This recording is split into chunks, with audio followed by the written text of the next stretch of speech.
ரத்தம் அதிகரிக்க உண்ணக்கூடாத உணவுகள் என்ன என்பதை பற்றி பார்ப்போம்.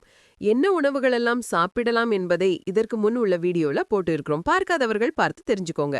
அந்த வீடியோ உங்களுக்கு வேணும்னா இந்த வீடியோட டிஸ்கிரிப்ஷன்ல லிங்க் இருக்கு, பார்த்துக்கோங்க. சாப்பிடக்கூடாத தவிர்க்க வேண்டிய உணவுகள். வகை பானங்கள். தவிர்க்க வேண்டியவை: அதிக தேநீர், காஃபி.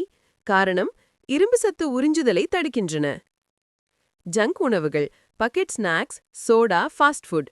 சத்தில்லாமல் உடலுக்கு தீங்கு விளைவிக்கும். இனிப்பு மற்றும் வெள்ளை மாவு பொருட்கள். கேக், பிஸ்கட், வெள்ளை ரொட்டி. இரத்த சர்க்கரை உயர்த்தி உடல் நலத்தை குறைக்கும். அதிக உப்பு, எண்ணெய் உணவுகள், பொரியல், சிப்ஸ், பக்கோடா. இரத்த ஓட்டத்தை பாதிக்கும். அதிக பால். அதிக அளவில் குடிப்பது சிலருக்கு இரும்பு சத்து உறிஞ்சுதலை குறைக்கும். சிறு குறிப்புகள்: உணவுடன் எலுமிச்சை அல்லது நெல்லிக்காய் சேர்த்து சாப்பிடுங்கள், இரும்பு உறிஞ்சுதலை அதிகரிக்கும். பீட்ரூட் மற்றும் மாதுளை ஜூஸ் தினமும் 1 கப் குடித்தால் 2-3 வாரங்களில் ஹீமோகுளோபின் உயர்வு காணலாம். அதிக சோர்வு, தலை சுற்றல், நிறமின்மை இருந்தால் மருத்துவரை அணுகவும். இது போன்ற பயனுள்ள தகவல்கள் தெரிந்து கொள்ள நம்ம சேனலை சப்ஸ்கிரைப் செய்து கொள்ளவும். உங்களுக்கு இந்த வீடியோ பிடித்திருந்தால் லைக் செய்து கொள்ளவும். நன்றி.